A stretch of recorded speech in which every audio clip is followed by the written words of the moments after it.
Founder of Nextra. So Megan, I will let you take it away. Thank you. Well, first off, I just wanted to congratulate all of you guys for getting this far. Every week we come and I see that it's getting smaller and smaller, so you should be really proud. That's good. You guys are the remaining few, so it's a very difficult business to be an entrepreneur, but it's also very rewarding. So anyway, so congratulations. And what I wanted to do is take you guys through 17 years of how to do sales and traction wrong in order to show you actually what I learned and how to do it right. So I'll get into my background in a second, but I'll first just quickly just give you some of my experience. But I'll quickly just show you what I'm going to talk about today, which are two things. These are like, I tried to boil down after 17 years, like what are the few things that I could share with you. So there's two main points with a lot of sub points, but if you took away nothing else, these are the 2 points that we're going to try to tackle today, which is around desperation and listening. In particular, to not be desperate and to actually listen with empathy. And this is kind of counterintuitive in some of the experience that I had, which is even if you've been doing sales for one day, you actually get really good at being desperate and you get really bad at listening. And so I'm going to kind of take you through those two topics, like in detail. I'm going to try to slow it down and just go through those two with a lot of sub points. But again, you're probably really good at being desperate and you're really bad at listening. Just intuitively, that's what happens as we go into sales. So I'm going to give you a parallel world where I think this might make a lot of sense in dating. I don't know if you guys have actually seen this movie. It's on all the time, by the way, which is why it is literally on all the time. I think on E or something. It's my favorite channel. But it's that he's just not that into you. Do you know this movie? Yeah. Maybe at least the girls have seen it. But it's basically about, this movie has so many lessons in sales. It's crazy. I don't even know the name of the actress, but she's so desperate in this movie to actually find a man. So if you've seen it, she's so desperate, and she's talking to one of her friends about this guy, and basically, you say, this guy's treating you like shit. He doesn't care. He's just not that into you. And this is like such an interesting parallel to sales, dating, and sales. There are so many parallels. So I encourage you, if you haven't seen the movie, to watch it. There's like a tremendous amount of learning. And the short end of it is desperation is not attractive. So we're going to talk a lot about desperation in a second. Quickly, 17 years, actually this is 16 years ago at our first management offsite, I sold, that's me in the red circle, I sold locally door to door. So I'm old enough that there was like really, the internet existed, but it wasn't like, it didn't really exist, right? So I sold print ads for the business that we had, so locally banging on doors, door to door, so I know how difficult it is to actually walk in and have a pizza shop man basically tell me, get out of my restaurant. It is such a humbling thing, but I learned so much in that process. I think I sold locally door-to-door for a few years. And then I moved on in the last decade, and spent about a decade doing this. Our business model, just attention on the right, is to actually build our merchant network. So I have a lot of experience on the merchant side of our business, working with everything from local in the past, but to like regional merchants and national merchants, you name it. I've probably spoken to them in the past. And again, spent like a decade doing that. And then after that, I spent quite a bit of time, and some of it through that window, doing strategic partnerships with a bunch of big companies. And more recently, I think MasterCard, a few years ago, did a 3-year partnership with us, like a revenue agreement with us. It's a $75 million deal with $100 million in marketing spent by MasterCard on top of it. It was huge. Let's just say I learned so much in that process of selling, and then I managed the account. It was a lot of what not to do, how to work with big companies. It was probably a great learning experience for me, but I learned a lot in that process. And just to give you a sense of the spectrum of kind of the experience I've had, if it helps. Okay, back to being desperate. So, and again, another kind of visual, again, of how it doesn't look good when you're desperate. And so how to attack desperation? Because all of you obviously have sales that you're trying to get done. You have business models that you're trying to, you have a lot that, your livelihood, I think most of you, this is it. And so how do you actually not be desperate when you might be feeling some desperation? So what to do here, and talk about filling the top of the funnel. I think Jason talked a lot about, cold calling. So I'm going to give you some tactical tips, but it's counterintuitive. I remember years ago Charlie saying to me, I was working on a bunch of deals that were like at the bottom, meaning they were about to close, I got verbals, and I just kept working on the same few deals. And I remember him saying to me, if you just fill the funnel, like you need more options. Like you just keep going back to the same merchants, same clients, you need more options, even if it's just to make you not feel desperate. You actually have to have other viable, real options. And by doing that, you actually won't be desperate. You wouldn't be as available to take the phone call, you know? And it's amazing how when you're desperate, you act a certain way. And when you're not, you act a certain way, and you attract different kinds of people. So again, if you think back to the analogy of dating, I think it can help you. So how to attack this? Very simple tactics. I'm going to go through 4 of them, I think, all around desperation, which is cold calling. This, and Jason talked about this, right? It's like going to the gym. It's actually, once you're doing it, it's not that bad, but you got to get there and you got to start. So we always found was actually doing it with somebody else is much easier than motivating to pick up a phone and just start pitching. It's hard. Cold calling is hard work. Anybody that says it's not hard work is lying to you and they haven't ever done it. It's that, of course it's difficult. It's cold calling perfect strangers, but you need to do it. And it builds momentum. But if you do it with a friend, a partner can get competitive. You know, Charlie and myself years ago when it went down to 4 people, you know, we went, the quick story, went from up to 150 people down to 4 of us. At some point, we needed to kind of rally and cold call and build the business back up, and we competed. You know, we competed with like who could do better. And so it's kind of like when you go to the gym and you're competing with somebody who's, you know, competitive enough, you can actually up everybody's game. So again, it's this notion again of cold calling is like going to the gym, so do it with a partner. 2 things I'm going to talk about on your setup of your week. This is interesting. How winning is determined and how you set yourself up. So there's 2 pieces. One is how you set up your week, and then the other one I'm going to go into is all around your energy. But starting with your week, this is interesting insight we found in the last few years is how critical Monday is. Now, definitely the beginning part of your week, but Monday is really critical. Everybody thinks they come in Monday and they're groggy. They have to catch up on their emails. But when you're an entrepreneur, Monday is such an important day to gain momentum. Like, momentum is a very powerful thing. When you don't have momentum, it's bad. And when you have momentum, it's good. So to get momentum, if you start off earlier in the week, you have more days. You actually get more desperate. Imagine if you, so we say sell, sell, sell in the beginning. Imagine if you wait till Thursday, Friday, you're going to start feeling desperate because you're going to start to feel like I didn't make momentum this week. I didn't get traction this week. And so it just adds to that feeling of desperation. So if you start doing it earlier in the week, in particular Monday, you think you're groggy, but you've actually just disengaged, hopefully at least a little bit over the weekend. I don't know if you guys are working weekends and whatnot. This is your livelihood. But you have disengaged in some way, shape, or form over the weekend. And you come back Monday fresher on this topic. You might be tired, you might be, but you're fresher on the topic, so if you just get going, that momentum will help carry you. And then the second piece is around energy management, especially when it comes to sales. You have to have courage to do sales, right? Because it can be scary and you gotta motivate to do it. When you're tired, you're not gonna be able to do it. So it's around this notion of energy management, and Vince Lombardi, fatigue makes cowards of all of us. It's really hard to pick up the phone call. Imagine, you know, going out having lunch and you have this really big lunch, pasta, maybe you have a brownie sundae after, and you come back to the office and you're like, it's cold call right now. It's not gonna happen. Or if you do it, it's gonna be really bad. So that's no go zone, don't do that. So this notion of sleep, right? Exercise and nutrition, those 3 in combination will actually give you more energy and have more courage. It's all connected. If you believe it's not connected, trust me, the mind, body, it is all connected. You can't feed yourself crap and then expect that you're going to be engaged and have courage and do all these difficult things to build your business. It's not going to happen. So sleep, exercise, nutrition, those are 3 critical components to actually helping just set yourself up. Don't expect to wing it. Set up your week, set your energy, the whole thing. It's all important. And so that's the second tip. The third one here, difficult questions. We call it the difficult questions game. Make it a game. There's always the question in sales. Think about when you get really nervous in sales. It's because there's 1 or 2 questions, maybe there's more, that you're like, please don't ask me that.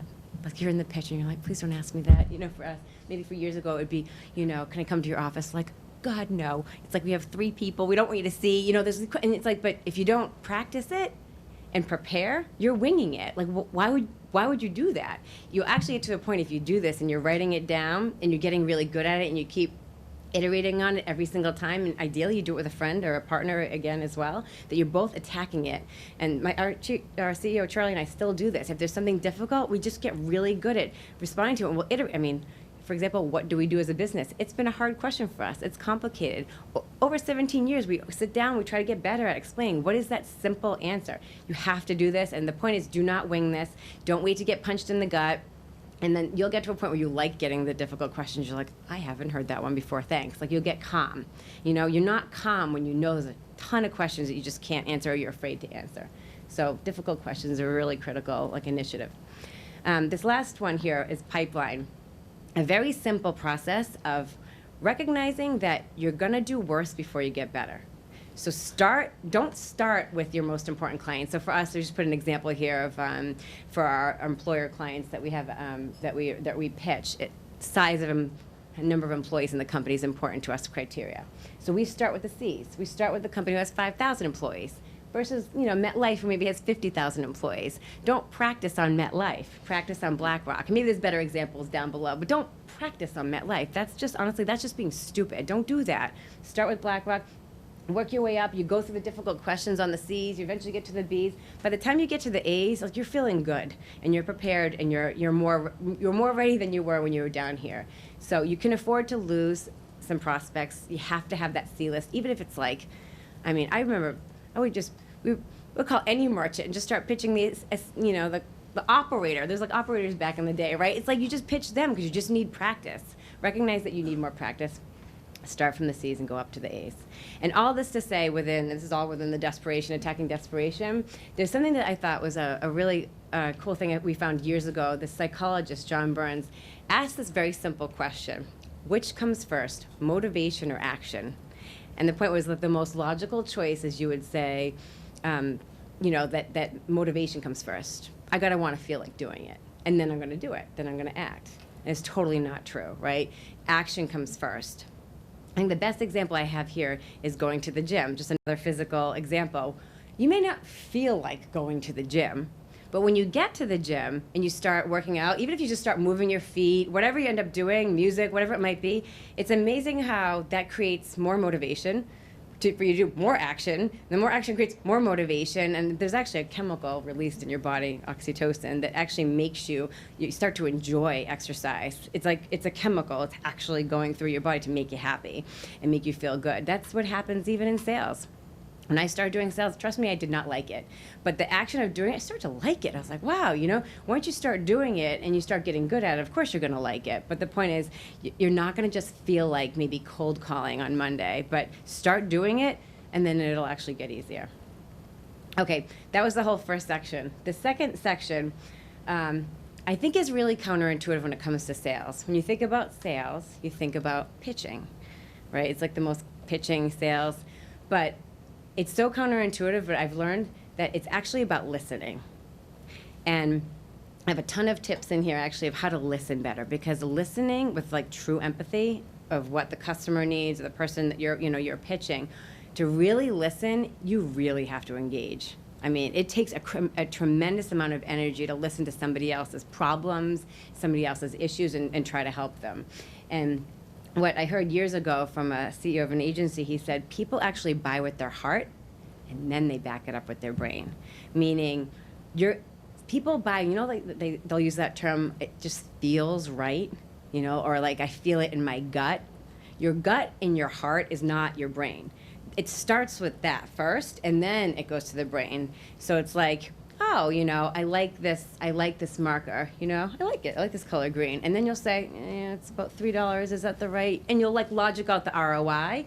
So there's a cerebral component to it, but people don't start by saying, how much does it cost? You start by like, do I like it? Does it feel it? It's a simple example, but that's how people buy. So it's all about how you actually can build trust with people and to feel right about you and what you're trying to do. So I'm gonna go into some tactics and tips of how to do this better. And it starts with the most common mistake in sales. This is literally I know you don't think you're doing this, but this is what you're doing. You've got like a megaphone and you're just talking at somebody, right? So we call it the 1 hour meeting rule. In a 1 hour meeting, if you have 1 hour for the pitch, 45 minutes instead of pitching, and then 15-minute Q&A, 45 minutes of listening, 15-minute Q&A.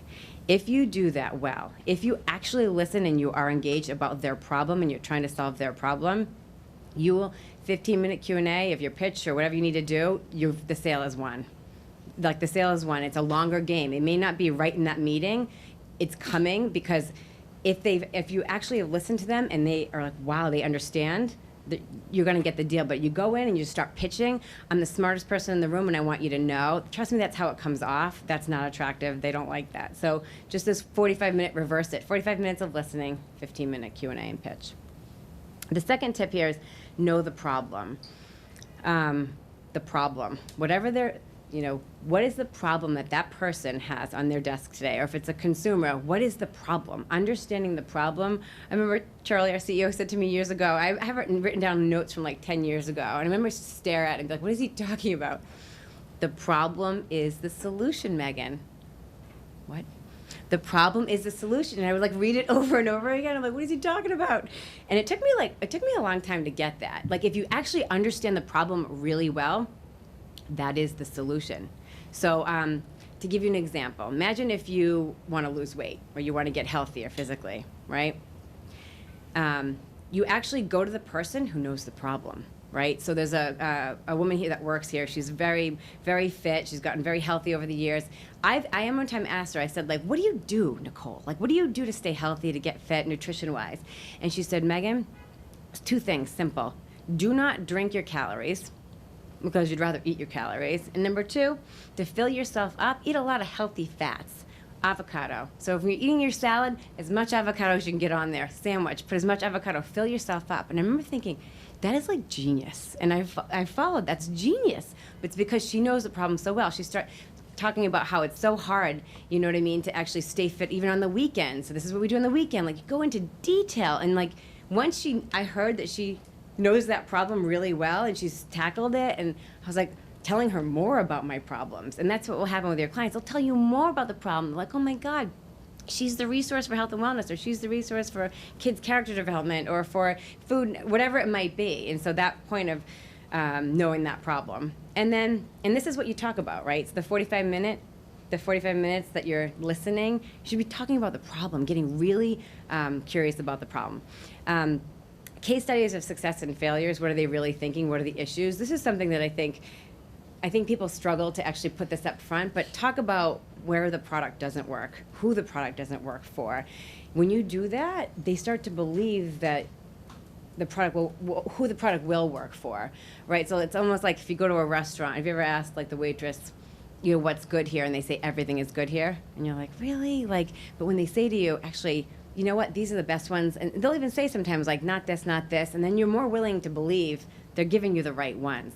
But when you come in saying it works and this is awesome, as opposed to saying, I'll tell you right now what it doesn't work for. And we've actually run some tests. It doesn't work for this group. It doesn't work for that group. And just give them the information. They'll much more likely to trust you because it's not going to work for everybody. So I think this is just a counterintuitive move that, again, you have to do this the right way, but it's counterintuitive, I think. The next one, to engage, you must disengage. So this might be a little bit more cerebral. There's a chart up at the top. It's like an oscillation curve, and you think about even exercising. I don't know if any of you guys do like interval training where it's like sprints and then recovery, sprint and recovery. Think of it like that. Here's the most common thing that happens in sales. You've prepared your pitch, right? You're walking into the client, and you're dying to pitch that. So I think at the top of the curve, pitch, pitch, pitch. You're practicing it like 15 times before you go to the meeting. So now you're at the top of that first peak. You get to the meeting, you're like on your way down. You actually need to recover. It's just like sprinting. She's stopping because she probably did a minute sprint, and she's stopping to recover. And it's this notion that you actually have to honor the recovery that your body needs. I always joke, one of our trainers, Peter, I make fun of him, treadmill 10 minutes, I'll say 5 1-minute sprints, and then a 1 minute in between each you're walking, which is really running, but it's besides the point. I try to tell him I can't run that fast, but so put me at a sprint, and it's like you're booking it. And then he lets you recover at like a 5, but whatever, it's still recovery for Peter. But imagine if he said, actually, in the intervals, you're now going to go on the Stairmaster at like a 10 or something. I wouldn't be able to do it. Like, I couldn't recover. If you can't sprint that fast and then do Stairmaster that fast, you actually have to recover, and that's why interval training is. And so I think this point that you'd have to disengage to engage. So think of it like this, strategic disengagement. Anything not related to the topic. So instead of right before the pitch, you're like looking at your deck, you're getting all your souped up, ready to go.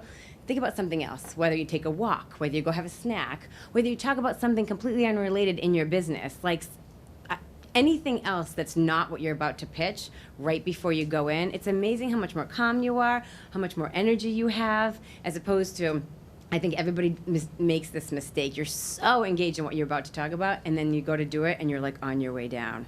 So just an important piece of how to strategically disengage. Could be anything other than that. This last one, so active listening, make them feel heard. So when you're actually, this is again all around listening, right? Repeating back what you heard makes people feel heard, right? I repeated back, ideally in my own words. So here's a bad example of listening, or you've listened. If I just said what I just talked about, you'd say, okay, to engage, you must disengage. Okay, you listened.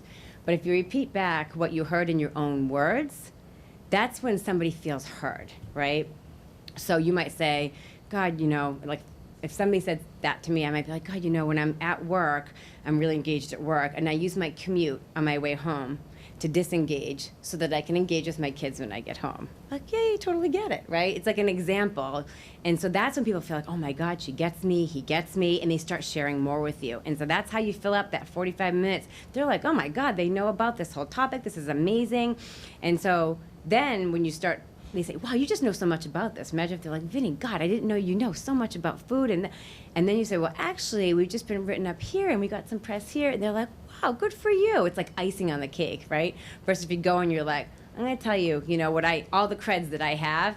No. Build the credibility and, you know, listen to their problem, and then that's just icing for you.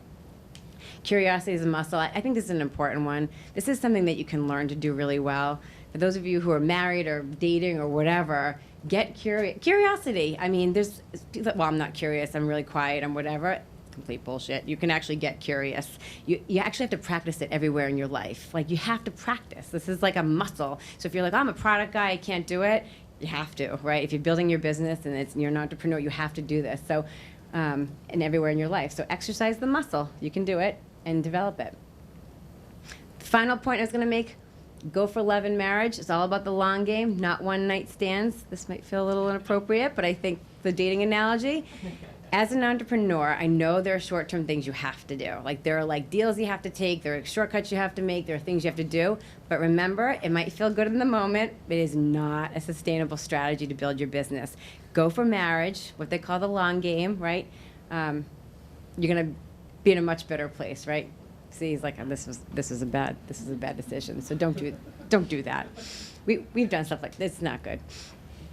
So in summary, a few things, and I'm just gonna cover what I just talked about. Don't be desperate, and then listening. So don't be desperate again. Cold calling is like going to the gym. Rituals: set up your week. Use Monday strategically. Go to the gym. I cannot tell you how, when there was down to 4 people, we thought we had no time. Can I tell you where the gym thing came from for us at Next Jump? Charlie and I we needed a second day because there's not enough time in the day to get our work done. We would go to the gym. We were on 34th Street, to the New York Sports Club for a half an hour, 45 minutes workout, come back. The hour or two after the workout, it is like you're on fire. You are on fire. So don't say you don't have time to do it. If you make time for it, even if it was twice a week, you get on fire and you can get a whole second day. I'm not advocating you work all night, but even the 1 to 2 hours after the workout is like incredible. It's like genius stuff comes out. So I'm calling us genius, but some genius stuff running a company that was being run by 150 and got profitable. So I'm just saying, there's like some awesome stuff that happens after the gym. And the last one, third one here, difficult questions. Again, making it a game and actually practicing the difficult questions. Don't wing it. This is really important. The pipeline, work backwards from the C's back up to the A's so that you're not practicing on the most important ones. And then just get started. Like, don't wait to be motivated, because you're not. Even though you're like, well, I'm not an entrepreneur, I have to be motivated. Well, you're not motivated. So how do you get motivated? You just have to start. Listening with empathy, the 1 hour meeting rule. I think this is really important, this 45 minutes of listening. I really do. I think this is one of the most important things I learned in spades. Know the problem, asking more questions, understanding, being super curious about the problem, and getting the credibility as a result of that. That's how you build your creds. Know the problem really well. To engage, you must disengage. Again, it's like the oscillations. So think of it like in fitness, think of it at interval training, how you must recover. Well, you must recover as an entrepreneur. You have to go and talk about and think about different topics. Staring at the same thing and doing the same thing over and over again is not a successful strategy, just like an exercise.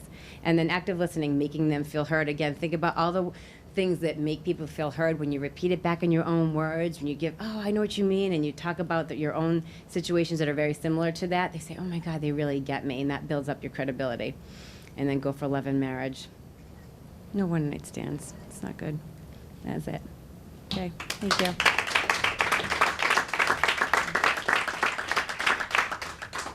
That was awesome. Thank you. That was a great talk.